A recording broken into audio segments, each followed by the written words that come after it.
Good morning. Let me begin by saying what an honor and what a privilege it is to be standing before you in this capacity today. My wife, April, and I are greatly honored to be your candidate for this important position at this wonderful church. We've greatly enjoyed our time getting to know many of you this weekend and thinking about all the wonderful possibilities that our future together might hold. As Karen mentioned, April is here. Our daughters, Ada and Juliana, are here. Unfortunately, our 4-week-old newborn son, Whit, is not able to be with us. He's at the rental home with my mother-in-law. But when I left, he did assure me that he would like to submit his yes vote by proxy for later in the service. So counting team, go ahead and record that as one vote yes. I told him that it being Father's Day, we might be able to bend the bylaws on that today. But in all seriousness, on behalf of my whole family, thank you so much for this great honor and this great opportunity. We do not take it lightly. Pray with me, please. Be with us this morning, God. Quiet our hearts. May our spirits be still, that we might hear from you. Amen. Beauty will save the world. That's what Fyodor Dostoevsky's character Prince Mishkin says in Dostoevsky's classic novel, The Idiot. Beauty will save the world. It's a fascinating statement, taking for granted as it does the fact that the world needs to be saved, and suggesting as it does that somehow beauty of all things will be able to save it. When I first read The Idiot years ago, I struggled to understand what exactly Dostoevsky was getting at with this line. But then years later, I stumbled upon Donald Miller's spiritual memoir, Blue Like Jazz, and I read the opening words to that book, and suddenly Dostoevsky's line made perfect sense to me. And here's what Miller writes, and I quote, "I never liked jazz music because jazz music doesn't resolve. But I was outside the Baghdad Theater in Portland one night when I saw a man playing the saxophone. I stood there for 15 minutes and he never opened his eyes. After that, I liked jazz music. Sometimes you have to watch somebody else love something before you can love it yourself. It's as if they are showing you the way." Let me repeat that last line one more time. Sometimes you have to watch somebody else love something before you can love it yourself. It's as if they are showing you the way. I want you to hold that thought and let me switch gears for just a moment and talk briefly about the state of theology in the 11th century, because I know that's why everyone has showed up this morning. In the 11th century, pre-Enlightenment though that was, already seeds of skepticism were beginning to flower in the fields of Christian theology. While the populace of Christian countries sat dutifully in churches every Sunday, nevertheless, doubts were slowly beginning to arise about the actual existence of God. How can we know for sure? People were suddenly beginning to ask. How can we know for sure that such a being as God even exists? Well, thankfully for them, living in their time was one of the great thinkers in all of Christian history, a gentleman known to us today as St. Anselm of Canterbury.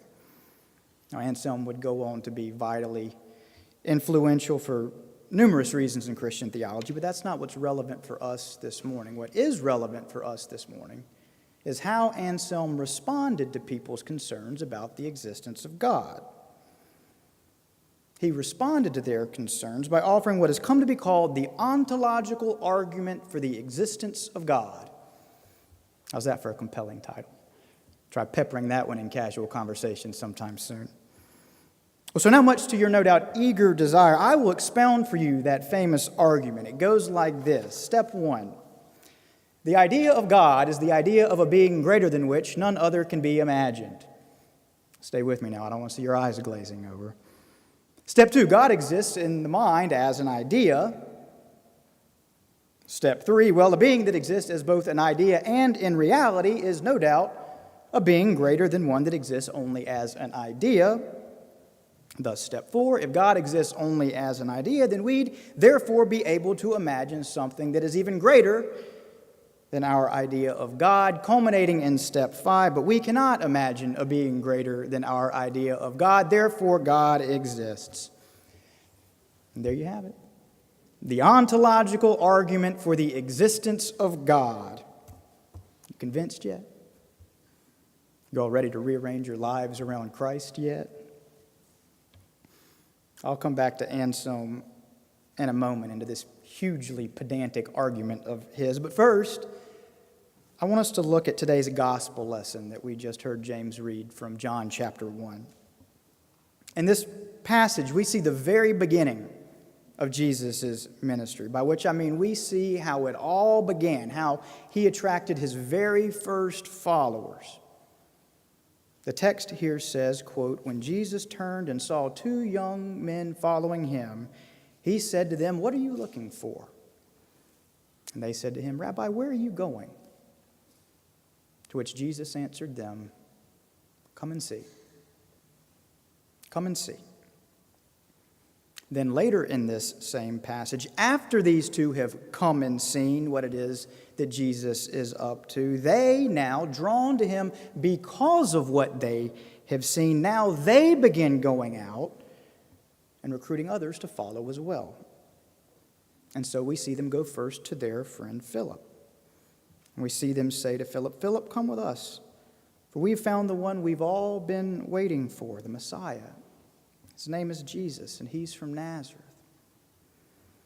To which initially they are rebuffed by hearing Nazareth. Can anything good come from Nazareth? And then take note to how those disciples respond. "Come," they say, "and see." Do you hear it? Just as Jesus first said to them, "Come," they say, "and see." Leading me back now to Anselm and to his argument for the existence of God. Logically speaking, it's an airtight proof. By which I simply mean, so far as logical arguments go, the conclusion does follow from the premises.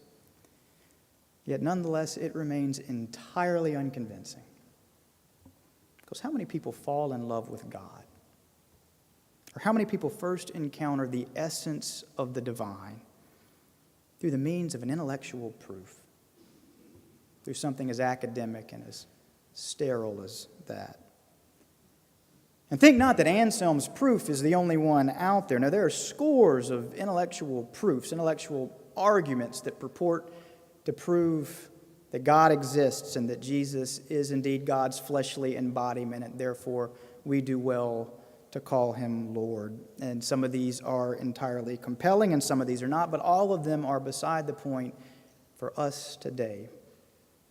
Because the point for us today is this: when it comes to the most important things in life, when it comes to matters of ultimate concern, what changes our hearts and what opens our eyes and what elicits our allegiance are not sophisticated arguments and clever proofs,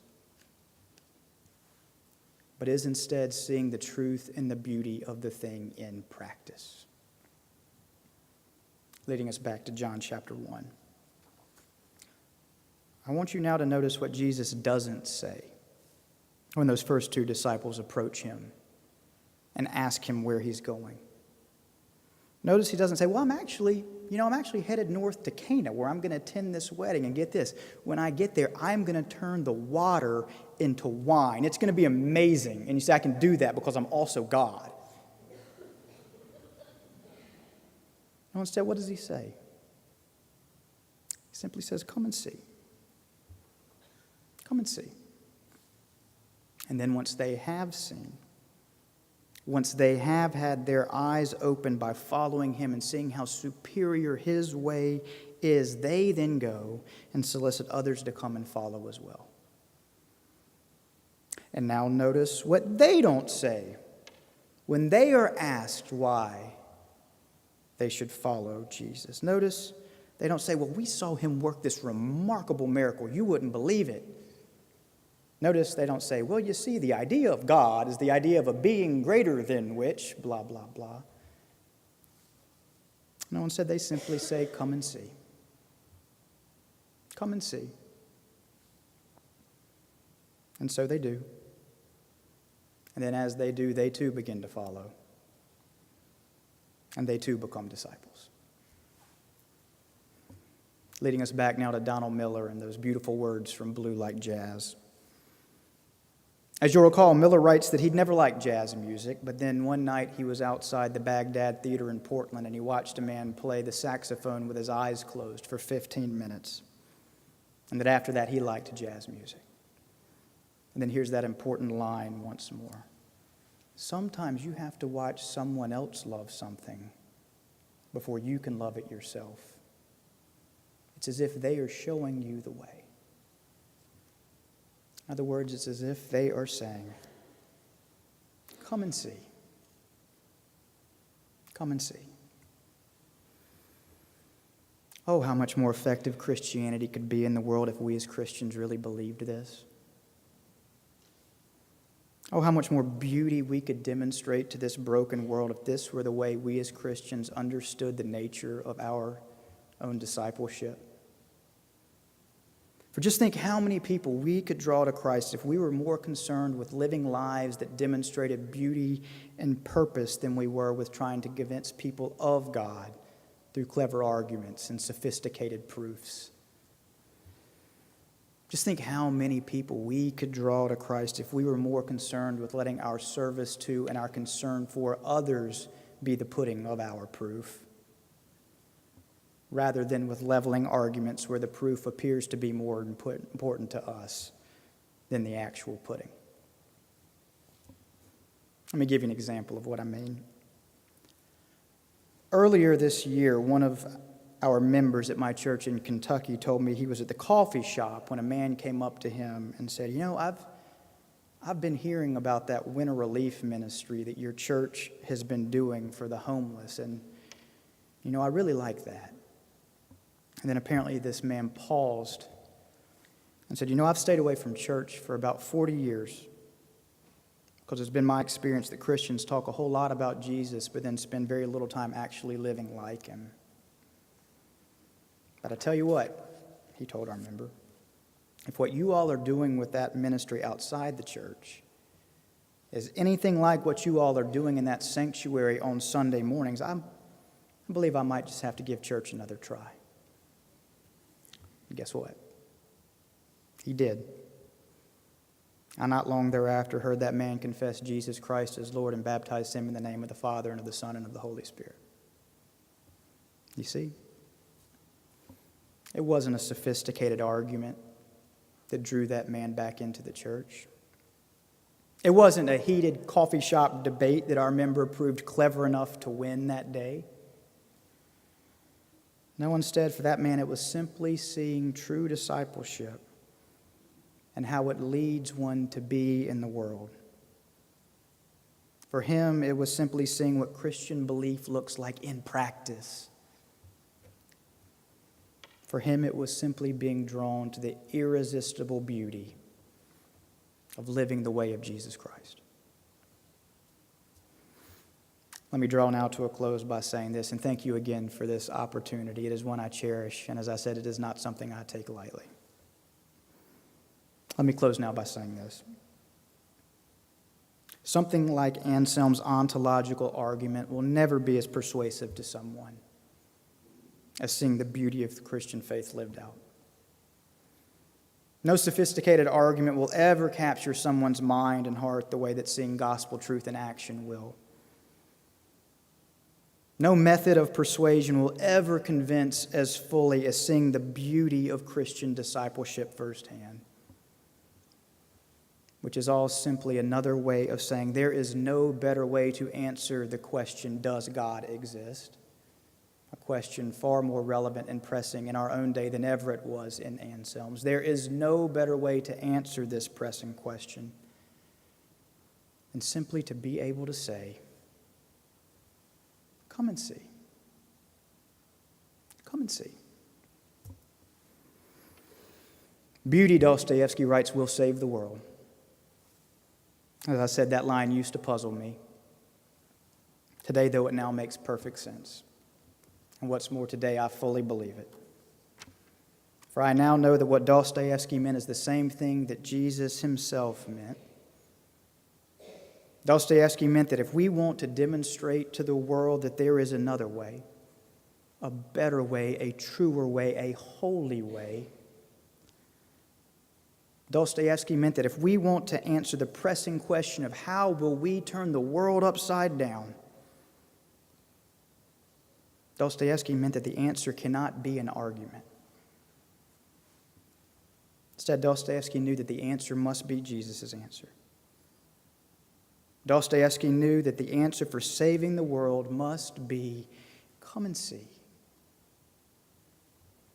And so, Boulevard Baptist Church, my hope for us as a congregation is that together, we as the body of Christ at the corner of Boulevard and the world might cultivate such a beautiful community of Christian discipleship that we might be able to say to anyone curious about the reality of God in Jesus Christ, come to Boulevard and see.